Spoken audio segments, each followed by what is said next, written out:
श्री स्वामी समर्थ मित्रांनो, खूप जुन्या काळातील गोष्ट आहे. राजा बलदेव आपल्या शिपायांबरोबर शिकारीसाठी जात होते. तेव्हा अचानक पाऊस पडू लागतो. तेव्हा महाराज आपल्या मंत्र्यांना म्हणतात, मला वाटतं हा पाऊस थांबणार नाही. तुम्ही इथेच आमची राहण्याची योग्य सोय करा. मंत्री म्हणतात, ठीक आहे महाराज, तुम्ही इथेच थांबा, आम्ही तुमच्यासाठी तंबू बांधतो. मंत्री शिपायांना सांगून महाराजांसाठी तंबू बांधायला सुरुवात करतात आणि काही वेळेनंतर तंबू बांधून तयार होतो. महाराज तंबूमध्ये निघून जातात. काही वेळानंतर महाराज तंबूमधून बाहेर येतात आणि पाहतात तर एक माकड पावसामध्ये भिजत आहे. महाराज आपल्या शिपायांना म्हणाले, शिपाई, तो बिचारा माकड खूप वेळ झालं पावसात भिजत आहे, जाऊन त्याला आमच्या जवळ घेऊन या.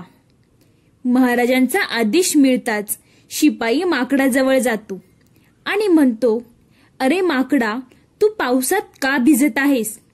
माझ्या बरोबर चल, तुला आमच्या महाराजांनी बोलवलं आहे. माकड म्हणाला, शिपाई, तुझ्या महाराजांना सांग, जर त्यांच्यासारखा तंबू माझ्यासाठी बांधला गेला तरच मी तंबूमध्ये येईल.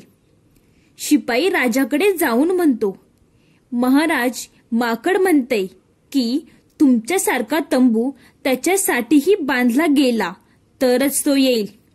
राजा म्हणाले, अच्छा, खूपच विचित्र माकड आहे. ठीक आहे, तुम्ही आमच्या तंबूच्या शेजारी त्याच्यासाठी छोटासा तंबू बांधा. शिपाई महाराजांची आज्ञा घेऊन निघून जातो. राजा आपल्या तंबूच्या शेजारीच माकडाचा तंबू बांधतात. मग माकड आनंदाने त्या तंबूमध्ये जाते. काही वेळानंतर मंत्री जाऊन राजाला म्हणतो, महाराज, खूप उशीर झाला आहे, तुम्ही जेवण करून घ्या.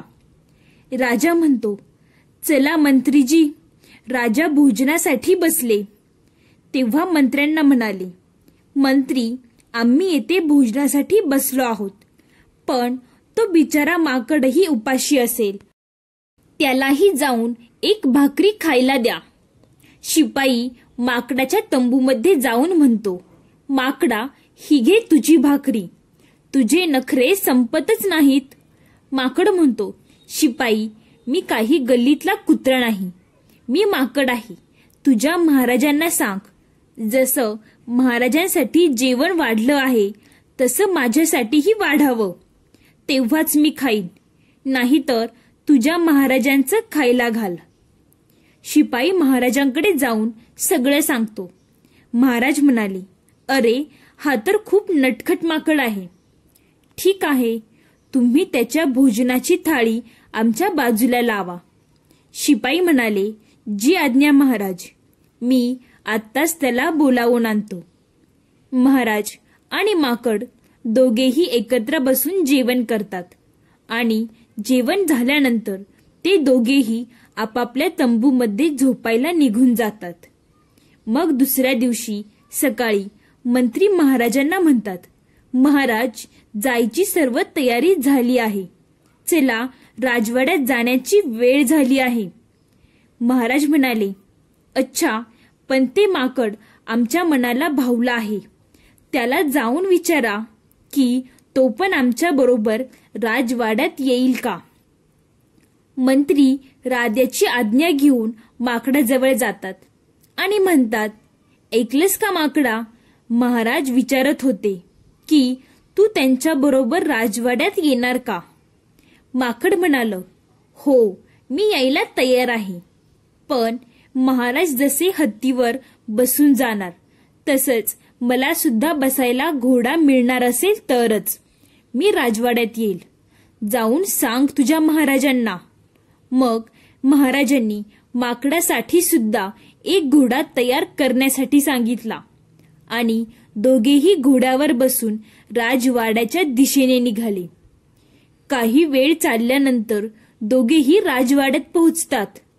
तेव्हा महाराज माकडाला म्हणतात, तुझं तर काहीच नाव नाही, म्हणून आजपासून तुला मी चपटा नावाने बोलवत जाईल.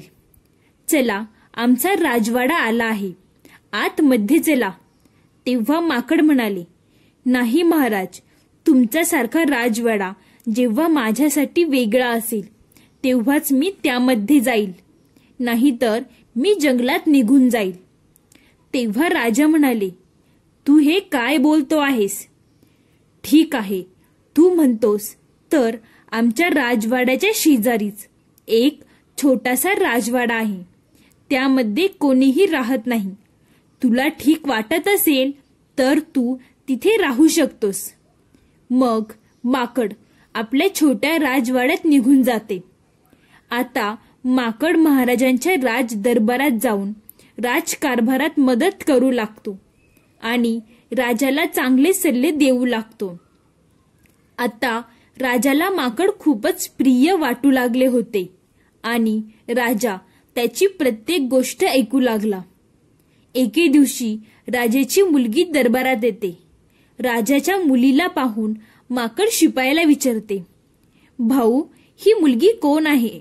मी तर हिला पहिल्यांदाच पाहत आहे. तेव्हा शिपाई म्हणाले, तुला माहित नाही का, ही महाराजांची मुलगी राजकुमारी कलावती आहे. माकड म्हणते, अच्छा, मी तर पहिल्यांदाच बघतोय. शिपाई म्हणतो, अरे, ती तुझ्यासारखी इकडे तिकडे उड्या मारत नाही ना, म्हणून. जसे जसे दिवस निघून गेले, माकड राजकारभारात अधिकाधिक मदत करू लागले आणि राजकुमारीच्या मागे पुढे उड्या मारू लागले. राजकुमारीलाही आत्ता माकड आवडू लागले होते. एके दिवशी माकड राजाकडे येऊन म्हणते, महाराज, मी तुम्हाला आज एक गोष्ट मागणार आहे. तेव्हा महाराज म्हणतात, हा बोल चपट्टा, तुला काय हवं? नाही महाराज, मला तुमच्यावर विश्वास नाही. तुम्ही तुमच्या 4 विश्वासू मंत्र्यांच्या समोर मला वचन द्या, तेव्हाच मी सांगेल. महाराज म्हणाले, तू तर विचित्र माकड आहेस आणि तुझं बोलणंही विचित्र आहे. ठीक आहे, मी माझ्या 4 मंत्र्यांसमोर तुला वचन देतो की चपट्टाला जो काही मागेल ते मी त्याला नक्कीच देईल, नाहीतर राजपाट सोडून देईल. आत्ता सांग, तुला काय हवं आहे? तेव्हा माकड म्हणालं, महाराज, तुम्ही माझं लग्न राजकुमारी कलावती सोबत लावून द्या. हे ऐकून राजा संतापून म्हणाला, चपट्टा, तू वेडा झाला आहेस का? ती राजकुमारी आहे आणि तू एक माकड. तू स्वतःसाठी देखील काही करू शकत नाही, तर राजकुमारीला काय खायला घालणार?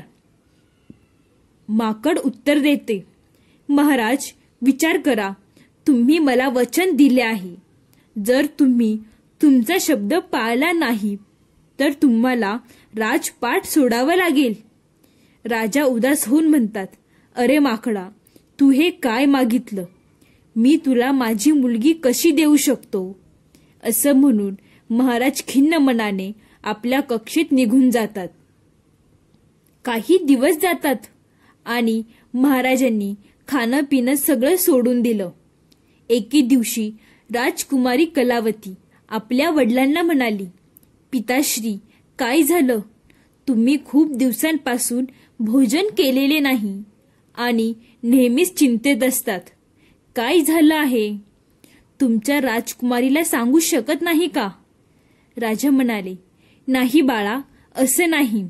राजकुमारी म्हणाली, नाही पिताश्री, तुम्हाला माझी शपथ आहे, तुम्ही काहीतरी लपवत आहात आणि जर तुम्ही सांगितलं नाही तर मी सुद्धा भोजनाचा त्याग करेल. महाराज शेवटी बोलू लागले, बाळा, आपला चपट्टा माकड आहे ना, त्याने माझ्याकडून वचन घेतले आहे आणि वचन घेतल्यानंतर तो म्हणू लागला की माझं लग्न तुझ्यासोबत लावून द्या. मी त्याला वचन दिलं आणि सांगितलं की जर मी वचन पूर्ण केले नाही तर मला राजपाट सोडावे लागेल. बाळा, आता मी तुझं लग्न त्या माकडासोबत कसं लावून देऊ शकतो? हीच गोष्ट मला रात्रंदिवस खात आहे. राजकुमारी कलावती शांतपणे म्हणाली, पिताश्री, यात चिंतेची काहीच गोष्ट नाही. तुमच्या वचनापेक्षा हे आयुष्य मोठं नाही. तुम्ही माझा विवाह चपट्टासोबत लावून द्या आणि या वचनातून मुक्त व्हा. राजा दुःख होऊन म्हणाले, नाही कलावती, तू एका माकडासोबत आयुष्य कसं काढू शकतेस? तो एक प्राणी आहे आणि तू या नगराची राजकुमारी आहे. आता मला हा राजपाट सोडून जावे लागेल. कलावती उतरली, पिताश्री, माझ्यासाठी संपूर्ण प्रजेला शिक्षा देऊ नका. प्रजा तुमच्यावर खूप प्रेम करते. माझ्या आनंदासाठी तुम्ही तुमचा राजपाट सोडू नका. राजाचं प्रथम कर्तव्य प्रजेची इच्छा पूर्ण करणे आहे. राजकुमारीच्या हट्टामुळे महाराज शेवटी मान्य करतात आणि एका मंदिरात तिचा विवाह माकड चपट्टासोबत लावून देतात. विवाहानंतर राजकुमारी माकडासह राजवाड्यात येते. रात्री राजकुमारीची आई तिला शयनकक्षात जात असताना तिला एका पुरुषाचा आवाज येतो. महाराणी विचार करते, माझ्या मुलीच्या कक्षेतून कोणाच्या आवाजाची अनुभूती येत आहे. हा व्यक्ती कोण असू शकतो? महाराणी आत जाऊन बघते तर एक आकर्षक राजकुमार राजकुमारीशी संवाद साधत असतो. राजकुमारी, मी माकड असण्यामुळे तुम्हाला त्रास होत आहे. जर आम्हाला हा श्राप प्राप्त झाला नसता तर आज आपण आपल्या महालात आनंदाने राहिलो असतो. राजकुमारी विचारते, राजकुमार, तुम्ही या शापातून केव्हा मुक्त होणार? राजकुमारी कलावती, आम्हाला हे सांगता येणार नाही, पण योग्य वेळ येईल तेव्हा तुम्हाला सर्व काही स्पष्ट होईल. राजकुमारी कलावती उत्तरते, तुम्हाला माहित आहे का, आज माझी आई माझ्याबरोबर राजमहालात आली आहे. तुम्हाला त्यांना भेटायचे असेल तर तुम्ही भेटू शकता. राजकुमार उत्तरतो, नाही राजकुमारी, आम्ही उद्या सकाळी आमच्या माकडाच्या रूपातच त्यांना भेटू. राजकुमार आणि राजकुमारीचे संवाद महाराणी बाहेर उभं राहून ऐकते आणि तिची नजर माकडाच्या कातड्यावर पडते. महाराणी विचार करते, जावई माकड नाही तर राजकुमार आहेत. जर मी त्यांच्या माकडाच्या कातड्याला जाळले तर ते कायमचे राजकुमार राहतील. हा विचार करून महाराणी त्या माकडाच्या कातड्याला जाळून टाकते आणि दुसरीकडे राजकुमार जळू लागतो. राजकुमार राजकुमारीला म्हणतो, हे काय घडत आहे? कदाचित कोणीतरी माझ्या माकडाच्या रूपाला जाळत आहे. कृपया जाऊन त्वरित त्यांना थांबव, अन्यथा मी पूर्णपणे जळून जाईल. राजकुमारी बाहेर जाऊन बघते तर तिची आई माकडाच्या कातड्याला जाळत होती.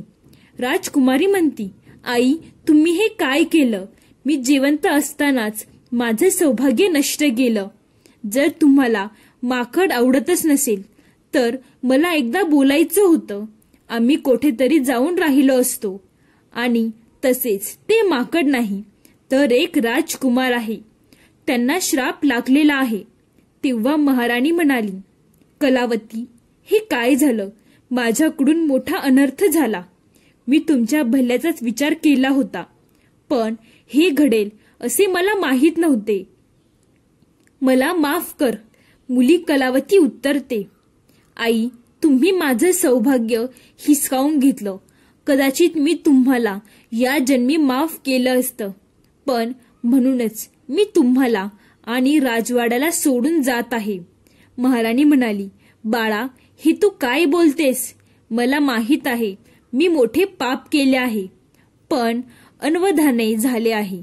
तर तू आम्हाला सोडून गेलीस तर आम्ही कसे राहू? राजकुमारी कलावती म्हणाली, आई, तुम्ही अनवधाने पाप केले असले तरी केलेच ना. तुम्ही माझ्या नवऱ्याला माझ्यापासून दूर केले आहे. आता मला इथे राहायचे नाही. मी जात आहे. राजकुमारी राजवाडा सोडून त्या ठिकाणाहून निघून जाते. चालत चालत ती एका जंगलात पोहोचते. फार वेळ चालल्यामुळे ती थकून जाते आणि एका झाडाच्या सावलीत बसते. त्या झाडाच्या फांद्यांवर 2 पक्षी आपापसात बोलत असतात. पहिला पक्षी म्हणतो, माहीत आहे का, या राज्यातील प्रजा खूपच दुःखी आहे. दुसरा पक्षी उत्तरतो, तो हो, दुःखी तर असणारच, कारण राज्याचा राजा जळाला आहे. पहिला पक्षी पुढे सांगतो, हो, त्याचेच सासूने त्याला जाळले. बिचारा राजकुमार आता आपले शेवटचे श्वास घेत आहे. दुसरा पक्षी विचारतो, या समस्येचे काही समाधान आहे का, ज्यामुळे राजकुमाराला वाचवता येईल? पहिला पक्षी उत्तरतो, हो, राजकुमाराच्या राजवाड्याच्या पाठीमागे एक झरणा आहे. जर त्याचे पाणी आणून राजकुमाराला प्यायला दिले तर तो पूर्णपणे बरा होईल आणि श्रापातून देखील मुक्त होईल. पूर्वीप्रमाणे मनुष्याच्या रूपात परत जाईल. दुसरा पक्षी विचारतो, जर असे केले नाही तर? पहिला पक्षी म्हणतो, जर असे केले नाही तर राजकुमार मरेल. आता देवच त्याला वाचवेल. झाडावर बसलेल्या त्या दोन्ही पक्ष्यांचं बोलणं झाडाखाली बसलेली राजकुमारी ऐकत होती. राजकुमारी विचार करत होती की हे पक्षी तर माझ्या पतीबद्दलच बोलत आहे. आता आम्हालाच त्यांना वाचवण्यासाठी त्यांच्या राजवाड्याच्या पाठीमागे जावे लागेल.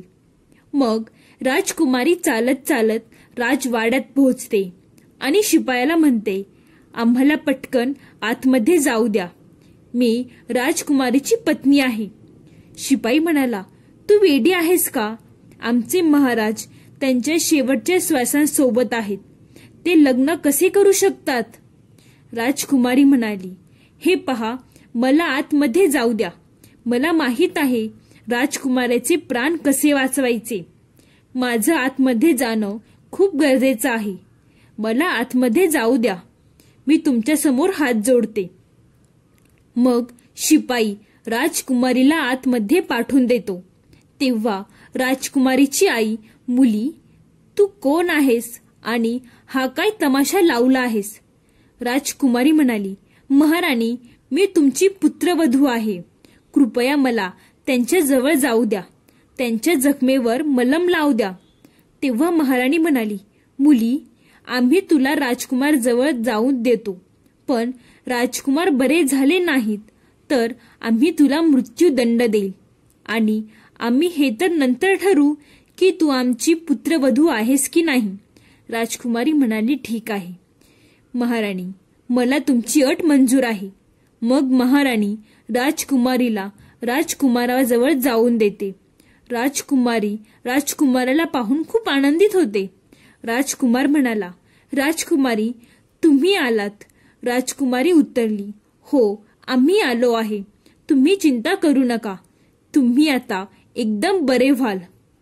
नाही राजकुमारी, मोठ्यातले मोठे वैद्य माझ्या या आजाराला बरे करू शकले नाही. श्राप लागलेला आहे.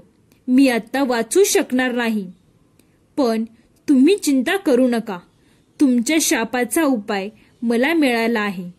असे म्हणून राजकुमारी राजवाड्याच्या पाठीमागे असलेल्या तलावाजवळ जाते आणि त्या तलावातील पाणी राजकुमाराला पाजते. थोड्याच वेळात राजकुमार एकदम बरे होतात. राजकुमारी म्हणाली, मी म्हणाले होते ना, तुम्ही चिंता करू नका.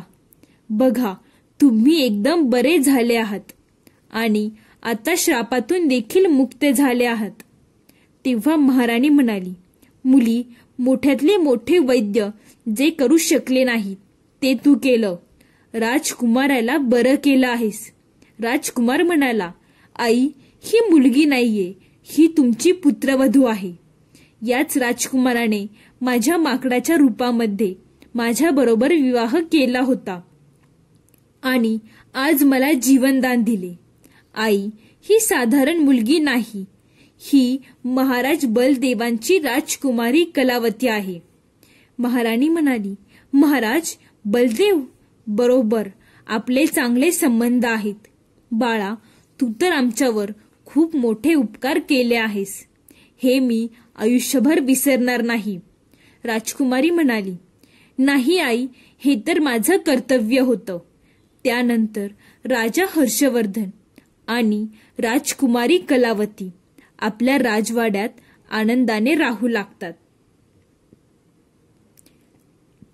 तर मित्रांनो, तुम्हाला ही कथा कशी वाटली हे कमेंटमध्ये नक्की सांगा. आणि जर तुम्हाला ही कथा आवडली असेल तर व्हिडिओला लाईक करून चॅनेलला नक्की सबस्क्राईब करा. तसे कमेंटमध्ये श्री स्वामी समर्थ लिहायला विसरू नका. धन्यवाद मित्रांनो. बोला श्री स्वामी समर्थ.